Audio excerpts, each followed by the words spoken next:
প্রিয় দর্শক, সবার প্রতি শুভ কামনা জানিয়ে শুরু করছি এনটিভি নিমন্ত্রণে। আপনাদের সঙ্গে আছি আমি নুসাত সাউম। দর্শক, এনটিভি নিমন্ত্রণে অনুষ্ঠানটি সপ্তাহের 6 দিন শনি থেকে বৃহস্পতি সকাল 9:30 এনটিভিতে দেখতে পাবেন। আমাদের আয়োজনে আজ থাকছে সংস্কৃতি, এনটিভি অনুষ্ঠান সূচি ও আলাপন। প্রথমেই সংস্কৃতি। লালমাটিয়ার কলাকেন্দ্রে অনুষ্ঠিত হচ্ছে ময়নুল ইসলাম পলের একক চিত্রকলা প্রদর্শনী পাথরের বৈভব। প্রতিদিন বিকেল 4টা থেকে রাত 8টা এই সময় প্রদর্শনী চলবে 18 আগস্ট পর্যন্ত। ধানমন্ডি আলিয়াস প্রসেসে অনুষ্ঠিত হচ্ছে কার্টুন প্রদর্শনী দ্য পাওয়ার অফ স্যাটায়ার। বেলা 11টা থেকে রাত 8টা এই সময় প্রদর্শনী চলবে 5 আগস্ট পর্যন্ত। ধানমন্ডির ভূমি আর্ট গ্যালারিতে প্রদর্শিত হচ্ছে 10 জন শিল্পীর দলীয় চিত্রকলা প্রদর্শনী দ্য ট্রান্সসেটার্স। প্রদর্শনী চলবে 12 আগস্ট পর্যন্ত। এবার এনটিভি অনুষ্ঠান সূচি। এবার জানিয়ে দিচ্ছি এনটিভির আজ রাতের বিশেষ বিশেষ অনুষ্ঠানগুলির সময়সূচি। সন্ধ্যা 6:35 সরাসরি সম্প্রচার হবে সমসাময়িক বিষয় নিয়ে অনুষ্ঠান সংলাপ প্রতিদিন।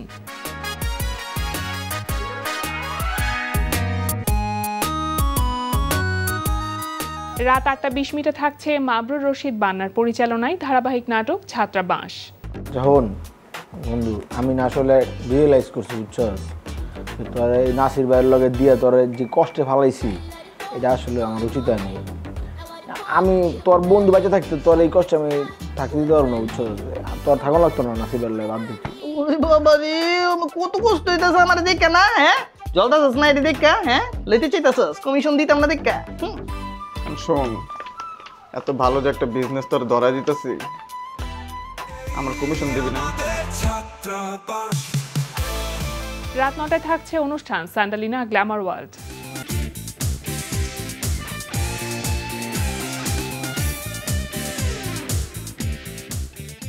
রাত 9:30 থাকছে ধারাবাহিক নাটক জোনাকির আলো। কিরে, কোথায় গিয়েছিলি? বাবা, যা ভেবেছিলাম তাই, সিনথি রাহাতের সাথে পালিয়েছি।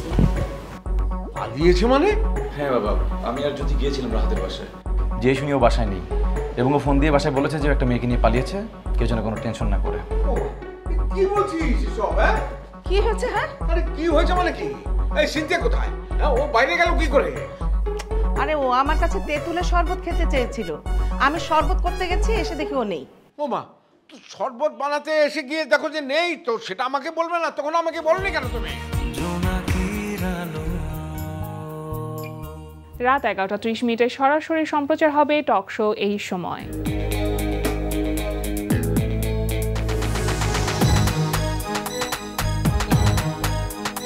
এই ছিল এনটিভির আজ রাতের বিশেষ বিশেষ অনুষ্ঠানগুলির সময়সূচি। দেখছেন এনটিভি নিমন্ত্রণে। প্রিয় দর্শক, আমাদের আলাপনের আজকের অতিথি প্রখ্যাত গীতিকার মুন্সি ওয়াদুদ। শুভ সকাল। শুভ সকাল। কেমন আছেন? আলহামদুলিল্লাহ, ভালো আছি। সবকিছু মিলিয়ে কেমন যাচ্ছে সময়টা? মানে একটা সময় তো ভীষণ রকম ব্যস্ত সময় পার করেছেন গান লেখা নিয়ে, নিজের ব্যবসায়িক কাজে। এই সময়টা আসলে কিভাবে কাটে? দেখুন, একটা সময় তো মানুষের থাকে যখন কাজের ভিতরেই জড়িয়ে থাকে আষ্টে পৃষ্ঠে, আবার একটা সময় আসে যখন কাজ থেকে অবসর নিতে হয়। হ্যাঁ, তো বলা যায় যে আমার এখন সেই অবসরের সময়টা যাচ্ছে বলা যায়। আচ্ছা। এবং আমি নিজেও একটু আলস্য প্রকৃতির, সেদিক থেকে এই যে সময়টা, এটা বোধহয় আমার চরিত্রের সাথে খুব মানানসই হয়ে গেছে। সেদিক থেকে আমি খুব ভালোই আছি, আরাম বোধ করছি। যতই আপনি নিজেকে অবসরে পাঠাতে চান না কেন, কিন্তু আসলে কাজ কিন্তু কখনোই মানুষকে অবসর দিতে চায় না। যেহেতু গানের সাথে আপনার অনেকগুলো বছর, প্রায় 52-53 বছর তো হবেই গানের সাথে আপনার যে সংযোগটা গান লেখার ক্ষেত্রে, তো এখন মাঝে মধ্যে তো নিশ্চয়ই টুকটাক গান লেখা হয়। হ্যাঁ, এখন গান লিখি। মাঝখানে আমি গান থেকে বিরত ছিলাম, যে কোনো কারণেই হোক, এবং বেশ দীর্ঘ একটা সময়, গত রেজিমটাই বলা যায়। তারপর যখন রেজিম চেঞ্জ হলো, আবার আমন্ত্রণ পেলাম গান লেখার জন্য বেতার থেকে। টেলিভিশনে আমি অবশ্য একটা অনুষ্ঠান নিয়মিত করতাম, স্মৃতিময় গানগুলো বিটিভিতে।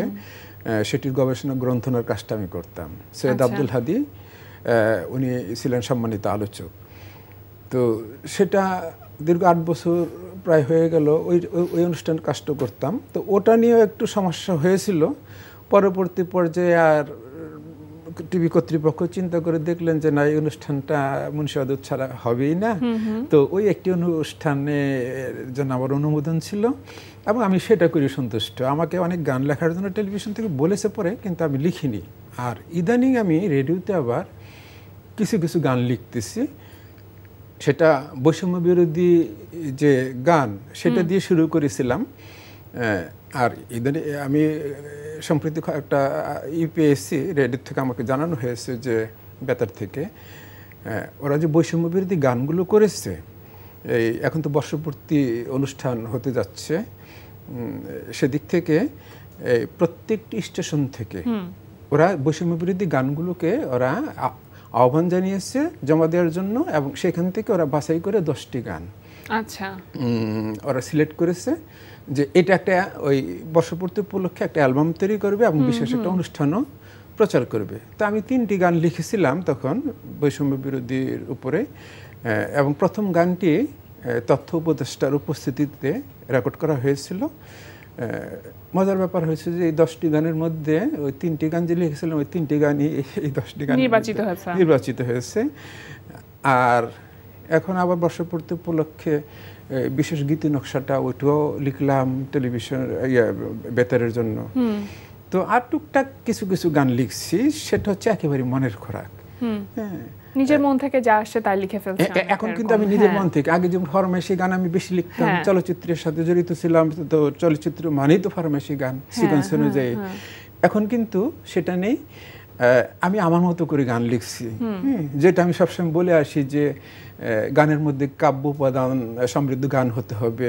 আমাদের 60-এর দশকে 50-এর দশকের মাঝামাঝি সময় থেকে যে শুরু হয়েছিল এবং পুরোপুরি 60-এর দশকটা আমাদের গানের যে একটা স্বর্ণযুগ বলা হয়, মানে বলা যেতে পারে যে গীতিকারের মনের যে ভাব বা মনের যে আবেগ, সেই বিষয়গুলোই গানে যেন উঠে আসে।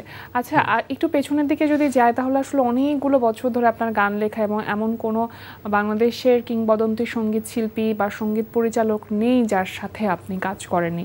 সেই সময়গুলো দুর্দান্ত রকমের সুন্দর ছিল নিঃসন্দেহে। এই যে গান লেখবার একটা ক্ষমতা, এই বিষয়টি কবে আবিষ্কার করলেন নিজের মধ্যে? এটা 60-এর দশকের শুরু, মাঝামাঝি সময় থেকে। তো এই গান শুনে শুনে শুনে শুনে গানের প্রতি কখন যেন আমার ভেতরে একটা দুর্বলতা চলে এলো যে গানের সাথে আমার সম্পৃক্ত হওয়ার ব্যাপারটা, এটা সেটা অবচেতন মনেই হয়েছে। আর আমি খুব স্কুল ফাঁকি দিতাম। বলতে গেলে সেই 63 থেকেই স্কুল ফাঁকি দেওয়াটা আমার শুরু হয়ে গেছিল। এবং চলচ্চিত্র তখন তো সিনেমা হল খুব কম ছিল, এবং পুরনো ঢাকায় যেতে হতো। আমার বাসা নাখালপাড়ায়, এখান থেকে পুরনো ঢাকায় চলে যেতাম। ওখানে ছিল মুন, লায়ন, স্টার, এই সমস্ত রূপমহলে, যত তখনকার সময়ের যে সিনেমা হলগুলো, তো ওই সব হলে চলে যেতাম গুলিস্তানে। তো ছবি দেখার প্রতি যে নেশাটা, এর ভেতর দিয়ে কিন্তু আমি পরবর্তী পর্যায়ে আমার ভেতর থেকে আবিষ্কার করলাম যে ছবি দেখার প্রতি যে আমার নেশা, স্কুল পালানো, সব কিছু মিলিয়ে আমার ভেতরে কিন্তু একজন মুন্সি আদর তৈরি হচ্ছিল, একজন গীতিকবি তৈরি হচ্ছিল। তো সেটা আমি বুঝতে পেরেছিলাম যখন 60 মাঝামাঝি সময় থেকে আমি লেখালেখির আবার চর্চা শুরু করলাম। বিশেষ করে গান গাওয়ার বিষয়টা, ওটা তো একটা সুললিত একটা কণ্ঠের একটা প্রয়োজন হয়, সেই কণ্ঠ আমার নেই। আমার তো কথা বলার মতো কণ্ঠস্বর আমার নেই, এক। আর দ্বিতীয়ত শুরু করার যে বিষয়টি, ওইটি একেবারেই তো একটা টেকনিক্যাল একটা বিষয়। ওটিও আমার পক্ষে ওই অত কষ্ট করা, ওই যে বললাম আমি লেজি, অত কষ্ট করা সম্ভব নয়। তাহলে আমার পক্ষে কোন কাজটা সহজ গানের সাথে সম্পৃক্ত হওয়ার? সেটা হচ্ছে লেখালেখি। এই লেখালেখিটা শুরু করতে গিয়েই তখন সেই পাকিস্তান আমলেই সম্ভবত 89-এ ওই সময় পড়ি, রেজিস্টার ডাক যুগে আমি 25টি গান পাঠালাম তখনকার রেডিও পাকিস্তান ঢাকা কেন্দ্রে। তো আমি পাঠিয়ে দিই, কিন্তু অপেক্ষা, সে কি অপেক্ষা, আমার গান বাজবে, প্রচারিত হবে। আমি রেডিও নিয়ে বসে আছি, আর রেডিওটা আমার বুকের মধ্যে না রাখলে আমার গান শোনার পরিপূর্ণতা আসতো না। তো সেভাবে আমার কি অপেক্ষা, এভাবে 3-4 মাস কেটে গেল, দেখি আমার গান আর বাজে না। এর মধ্যে একটা চিঠি এলো রেডিও থেকে। চিঠিতে লিখলো যে আপনার ম্যানুস্ক্রিপ্ট পেয়েছি, কিন্তু অতদূর দুঃখের সঙ্গে জানাচ্ছি, ইংরেজিতে লেখা ছিল, জানাচ্ছি যে আপনার গানগুলো প্রচারের জন্য মনোনীত হয়নি, তবে একটু উৎসাহব্যঞ্জক আমাকে শেষ লাইনে একটা করলেন, একটা বাক্য ছিল, খুব উৎসাহ দিলেন আমাকে যে আমি যেন চর্চাটা অব্যাহত রাখি। আচ্ছা, এইটি কিন্তু আমার জীবনে একটা দারুণ একটা মোটিভেশন হিসেবে কাজ করলো। ওই চিঠিটা আমি ভাস করি সবসময়। আর আমার এখনো মনে আছে, আমরা এই যে চোষ কাগজ বলতাম, ব্লটিং পেপার যেটা বলি আর কি, হাফ এই তো একটা ছোট্ট একটা কাগজ ইংরেজিতে লেখা একটা চিঠি আসলো। হ্যাঁ, তো ওটা আছে এখন, ওই চিঠিটা ওইটা এখন আর নাই, কিন্তু আমি দীর্ঘদিন ওই চিঠিটা সংগ্রহ করে আমি আমার পকেটেই রাখতাম আর মাঝে মাঝে খুলে খুলে দেখতাম। এরপর আমি 23টি গান পাঠালাম রেডিওতে, আবার স্টার ডাকযোগে 21টি গান হলো। কিন্তু ওই যে নিয়মের ব্যত্যয় করেছি, 25টি গানের না পাঠিয়ে 23টি গান পাঠিয়েছি, 21টি হয়েছে। এই জন্য প্রতিটি গান 5 টাকা করে কর্তৃপক্ষ আমার কাছ থেকে ক্রয়সূত্রে এটার মালিকানা নিয়ে নিলেন। আর আমাকে 3টি করে শিট স্বাক্ষর করতে হলো, এবং on behalf of the president of Pakistan, ওই যে কন্ট্রাক্টটা সই করলাম, ওইটাই কিন্তু আমার on behalf of the president of Pakistan, ওই বয়সে ওটা কিন্তু আমার জন্য একটা আলোড়িত ব্যাপার হয়ে গেল, একটা প্রাপ্তি সেই সময়টাতে। হ্যাঁ, তারপর তো ধরেন মিছিল মিটিং শুরু হয়ে গেল, দেশের রাজনৈতিক অস্থিরতা শুরু হয়ে গেল। আমিও সেই সুযোগে, তখন আমি ঢাকা কলেজে এইচএসসি পরীক্ষার্থী, 71 সালে যুদ্ধ শুরু হয়ে গেল। বাস আমি তো আবার পরীক্ষার জমা দিইনি, কি বলে ফর্ম ফিল আপ করিনি। ফর্ম ফিল আপ করিনি কারণ আমাকে ডিসকলেজেট করে দিয়েছে ঢাকা কলেজ থেকে, কারণ আমি ক্লাস করিনি নিয়মিত, সিনেমা হলে ছিলাম সবসময়। আচ্ছা, পরবর্তীতে কি আর পরীক্ষা দিতে পেরেছিলেন? পরে মজার ব্যাপারটা হলো কি, পরে আমি মুক্তিযুদ্ধ আমার জন্য একটা সুযোগ হয়ে গেল, বাবা মার কাছে বেঁচে গেলাম, বাবার কাছ থেকে যে আমার পরীক্ষা দেওয়ার আর কোনো জবাবদিহি করতে হবে না। মুক্তিযুদ্ধে সরাসরি অংশগ্রহণ করলাম। আচ্ছা, এবং গেরিলা বাহিনীর সদস্য ছিলাম আমরা ঢাকাতেই। তো মুক্তিযুদ্ধ শেষে ঢাকায় এসেই প্রথমেই আমি রেডিওতে গেলাম। রেডিওতে গিয়ে এবার 32টি গান জমা দিলাম। 32টি গান জমা দিলাম। কবি আজিজুর রহমান আমার গানের খাতাটি দেখলেন, দেখার পর 29টি গান হলো, 3টি গান উনি কেটে দিলেন।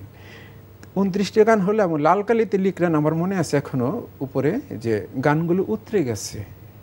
ওয়ার্সি শব্দটা ছিল, কন্ট্রাক্ট সই করা যেতে পারে। হ্যাঁ, এই কথা বল। তখন আমাকে কিন্তু এই রেডিওতে আমি 72 সালের প্রথম গীতিকার হিসাবে, একই দিনে এস এম হেদায়েত আমার বন্ধু, তারও হয়েছে, কিন্তু যেহেতু সিটটা সই করে প্রথম আমি জমা দিলাম, ওই জন্য আমি কিন্তু স্বাধীন বাংলাদেশে। ওই গানগুলো কি দেশাত্মবোধক গান ছিল? না, সব দেশাত্মবোধক ছিল না, সবই আধুনিক ছিল।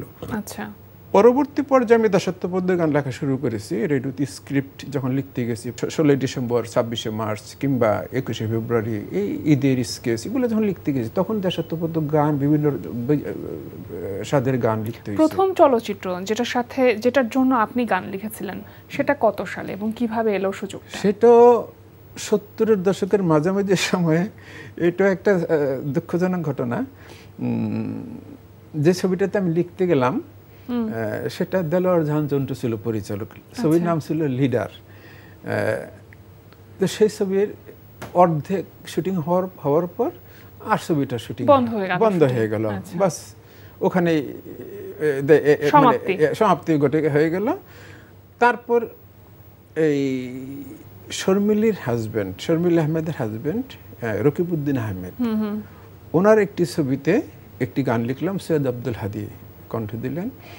তো সেটা এফডিসিতে রেকর্ড হয়েছিল। সেটা ছিল আমার দারুণ উচ্ছ্বাস। এরপর আস্তে আস্তে করে টুকটাক লেখালেখি শুরু করলাম। সেটা 80 দশকের শুরু থেকে বলতে গেলে। আর আমি ছিলাম খুব রেডিও কেন্দ্রিক। আচ্ছা, খুব রেডিও কেন্দ্রিক ছিলাম। নিজে যেহেতু রেডিওতে গান শুনতে ভালোবাসতেন, সেজন্য মনে হয় ওটার প্রতি উইকনেসটা বেশি কাজ করতো। উইকনেসটা খুব বেশি ছিল। পরবর্তী পর্যায়ে যখন চলচ্চিত্রে যুক্ত হলাম, তারপরে একটা না মোটামুটি খুব বেশি আবার লিখি না, এই কারণে আমি ওই সে সময়টাতে, তখন আবার আমাদের গানের ভিতরে এই ক্যাসেট চর্চা, অডিও অ্যালবাম, অডিও ক্যাসেট এনে দিয়ে বলতো যে এই গানগুলো, সেটা গান আছে, এই সুরগুলোর মধ্যে আপনি কথাগুলো বসিয়ে দেন। হয়তো গীতিকারের জন্য সেটা খুব একটা সমস্যা হতো না, উনি লিখে দিলেন, কিন্তু সুরটা তো একই থাকতো। সুরকারের জন্য বদনামটা হতো, কিন্তু আমিও তো একটা নকল গানের মধ্যে লিখছি। এই যে একটা ফ্রাস্ট্রেশন এসে গেল, তখন আমি প্রতিবাদ করলাম যে না, এই ধরনের গান আমি লিখব না। এবং আমি সত্যি লিখিনি। আমি প্রায় 10 বছর নিজেকে বিরত রেখেছিলাম। আচ্ছা, বিরত। তারপর আবার যখন শুরু করলাম মোটামুটি ধরনের, তখন আবার একটা না অনেক বছর ধরেই লিখলাম আর কি, বেশ কয়েক 3 দশক ধরে আবার লিখলাম। এর মধ্যে বেশ ভালো ভালো চলচ্চিত্রের গান লিখেছি, সেগুলোর মধ্যে ধরেন, এবং আপনি জাতীয় চলচ্চিত্র পুরস্কারও পেয়েছেন 2007 সালে সাজঘর এই চলচ্চিত্রের জন্য। তখন কিন্তু আমি ভালো ভালো কিছু ছবিতে গান লিখেছি, যেমন ইপটিজিং, পরিণীতা আলমগীর কবিরের, তারপর আপনার এই অনেকগুলো ভালো ভালো ছবিতে তখন আমি, রাজা সূর্য খা, যাই হোক এখন মনে পড়ছে না, অনেকগুলো ভালো ভালো ছবিতে তখন গান লেখা। এই যে এতগুলো বছর ধরে গান লিখছেন, 60-এর দশক, 70-এর দশক, 80-এর দশক, 90-এর দশক, একটা কিন্তু গানের ধারা ছিল, তাই না? পরিবর্তনের একটা ধারা ছিল। গান মানে কি আমরা গল্প বলছি, জীবনের গল্প বলছি। এই গল্প বলার ধরনে পরিবর্তন এসেছে নিশ্চয়ই। সেই পরিবর্তনের সাথে একজন গীতিকার হিসেবে নিজের খাপ খাইয়ে নেওয়ার জায়গাটা কঠিন ছিল কিনা? আমার জন্য কঠিন ছিল এই কারণে, যেটা আমাদের, যদিও আমরা আমাদের শ্রদ্ধাভাজন গীতিকবি বললে উনি খুশি হন, মোহাম্মদ রফিকুজ্জামান, উনি কিন্তু 65 সালে লেখালেখিটা শুরু করেছিলেন, কিন্তু তারপর আর একটি গানই তখন রেকর্ড হয়েছিল, মুগ্ধ আমার এই চোখ যখন মুগ্ধ আমার মন, এই মাসের গান হিসেবে। তখন কিন্তু ওনার রয়্যালটি ছিল না, উনি কিন্তু তালিকাভুক্ত গীতিকার ছিলেন না, উনি খাতা জমা দিয়েছিলেন, ওখান থেকে একটা গান পছন্দ করে তারা এই গানটা রেকর্ড করেছিলেন। এরপর লেখালেখি হয়নি তার। উনি 73 সালে ঢাকা বেতারে আসলেন, উনি রাজশাহী বেতার থেকে, উনি ওখানকার কর্মকর্তা ছিলেন, উচ্চপদস্থ। এই রফিকুজ্জামান সাহেব, আমরা যখন একত্র হলাম, তখন আমি লক্ষ্য করেছি যে আগে ডক্টর আবু হানা মুস্তাফা কামাল, গাজী মাজারুল আনোয়ার, মাসুদ করিম এবং মোহাম্মদ রফিকুজ্জামান, এদের লেখার যে স্টাইল, যে ফরম্যাট, গানের যে মূল যে ফরম্যাটটি আছে, এগুলো কিন্তু তাদের গানের মধ্যে আমরা পুঙ্খানুপুঙ্খরূপে পেতাম। যেমন 60-এর দশকে কাব্যশৈলী যে ব্যাপারটা, কাব্যশৈলী শুধু নয়, এই গানের মধ্যে চমৎকার অন্তমিলগুলো পাওয়া যেত। আরেকটি বিষয়, একটি গান শুনলে, যেমন আমার গানে আমি বলতে পারি, আমার একটি গান শুনলে হয়তো মনে হবে একটি ছোট গল্প শুনলাম, কিংবা 2-1টি গানও শুনলে মনে হবে একটা উপন্যাসী বোধ এই গানটার ভিতরে জড়িয়ে আছে।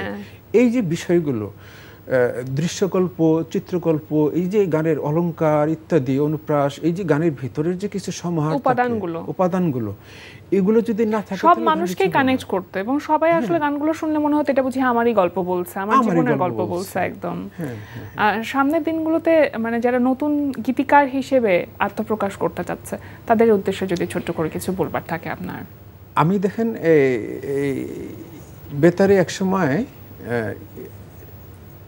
গীতিকার বোর্ডের সদস্য হিসেবে দীর্ঘদিন আমি এই খাতাপত্র দেখেছি। এমনকি ডেইলি স্টার থেকে যে একটি সেলিব্রেটিং লাইভ কন্টেস্ট 2008 সাল থেকে শুরু হয়েছিল 19 সাল পর্যন্ত, ওখানে আমি বিচারক জাজেস প্যানেলে আমি ছিলাম এই পুরো সময়টাই।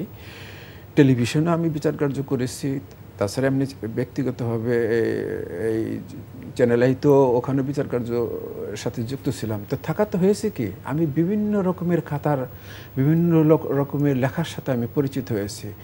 খুব কম দুঃখজনক হলো সত্য, অনেকেই লিখছেন, কিন্তু যেই ফরম্যাটে নাকি শুদ্ধ গান, যে ফরম্যাটে লেখা হয়, প্রমিত বাংলা গানের ফরম্যাটটা যেমন হওয়া উচিত, সেটা কিন্তু আমি এই যাবৎ খুব বেশি হলে 10 জন, এত বছরের মধ্যে এত শত হাজার খাতা দেখার পর আমি 10 জনকে আমি একত্র করতে পারবো না যে যারা একজন রফিকুজ্জামান, একজন আবু হানা মুস্তাফা কামালের উত্তরাধিকার হিসেবে আবির্ভূত হবেন, গীতিকার হিসাবে এই মানে নিজেকে সম্পৃক্ত করবেন। আমি কিন্তু এইটা খুব হতাশাজনক ব্যাপার। আরেকটি বিষয়, নতুন যারা লিখছেন তাদের ভিতরে কিন্তু আমি চর্চাটা খুব কম দেখছি। তারা এখন ঘরে ঘরে স্টুডিও হয়ে গেছে, নিজেরাই লিখছেন, নিজেরাই শুরু করছেন, নিজেরাই গাচ্ছেন। একটা কিন্তু ডিভিশন অফ লেবার থাকা উচিত, থাকলে পরে হয় কি স্কিল হওয়া যায়। যেমন আমি লিখছি, আমি কিন্তু সব মানে যার যার কাজ তাকে তাকে করতে তাকে হবে। করলে। আর টিমের মধ্যে একটা ভালো সম্পর্ক থাকলে তখন দেখা যাচ্ছে আমার হয়তো কোথাও কোনো একটা জায়গায় খুঁত আছে, সেটা আরেকজন হয়তো ওভারকাম করে ফেলছে। তো বিষয়গুলো এইভাবে করে কাজ করে। আমার কাছে মনে হয় যে নতুনদের মধ্যে অনেক সম্ভাবনা আছে, কিন্তু নিজেদেরকে তৈরি করবার যে প্রসেস, সেই প্রসেসে নিজেদেরকে ফেলতে হবে। কিন্তু একটি কথা, সম্ভাবনা থাকলেই, যেমন আমাদের শিল্পীদের মধ্যে অনেককে আমি দেখেছি খুব ভালো কণ্ঠের অধিকারী তারা আছে, কিন্তু তাদের মধ্য থেকে একজন শাহনাজ রহমতুল্লাহ, একজন ফেরদৌসী রহমান, একজন সাবিনা ইয়াসমিন, কিংবা একজন রুনা লায়লা, কিংবা একজন সৈয়দ আব্দুল হাদি, একজন মাহমুদুর নবী, একজন মোহাম্মদ আব্দুল জব্বার হয়ে ওঠা, কিংবা যারা শুরু করছেন তাদের মধ্যে আমাদের একজন যে আব্দুল আহাদ, কিংবা একজন সমর দাস, একজন আলাউদ্দিন আলী হয়ে ওঠা, গীতিকারদের মধ্যে ঠিক তেমনি একজন আবহাওয়া মোস্তাকামাল হয়ে ওঠা, একজন ডক্টর মোহাম্মদ মনিরুজ্জামান হয়ে ওঠা, গাজী মাজহারুল আনোয়ার হয়ে ওঠা, মোহাম্মদ রফিকুজ্জামান হয়ে ওঠা, অনেক কঠিন কাজ। স্বপ্নগুলো তেমনটা বড় অনেক কঠিন কাজ নতুনদের, এবং এই কঠিন চলার পথটা তারা যেন আস্তে আস্তে সহজ করতে পারে সাধনার মাধ্যমে, সেই প্রত্যাশাই রাখছি। আর আপনাকে আজকে আমাদের আয়োজনে পেয়ে আমাদের ভীষণ ভালো লাগছে। অশেষ কৃতজ্ঞতা আপনার জন্য। ভালো থাকবেন সবসময়। আপনি ভালো থাকবেন, আপনাকে অনেক ধন্যবাদ এবং কৃতজ্ঞতা। আর এনটিভি কর্তৃপক্ষকে আমার আন্তরিক ধন্যবাদ যে আমাকে আজকের অনুষ্ঠানে সম্পৃক্ত করেছেন, আমন্ত্রণ জানিয়েছেন। প্রিয় দর্শক, আমরা চলে এসেছি অনুষ্ঠানের শেষ প্রান্তে। অনুষ্ঠান সম্পর্কে আপনার মতামত জানাতে মেইল করুন এনটিভি নিমন্ত্রণে @ntvbd.com। বিশ্বের যে কোনো প্রান্ত থেকে যে কোনো সময় এনটিভি নিমন্ত্রণে দেখতে ভিজিট করুন আমাদের পূর্ণাঙ্গ ওয়েব পোর্টাল www.ntvbd.com। এছাড়া এনটিভি সব জনপ্রিয় অনুষ্ঠান ও খবরের আপডেট পেতে ভিজিট করুন আমাদের ইউটিউব চ্যানেল ও ভেরিফাইড ফেসবুক পেজে। সবার মঙ্গল কামনায় আজকের মতো এখানেই শেষ করছি। সবাই ভালো থাকুন, সুস্থ থাকুন, সুন্দর হোক আপনার প্রতিটি মুহূর্ত।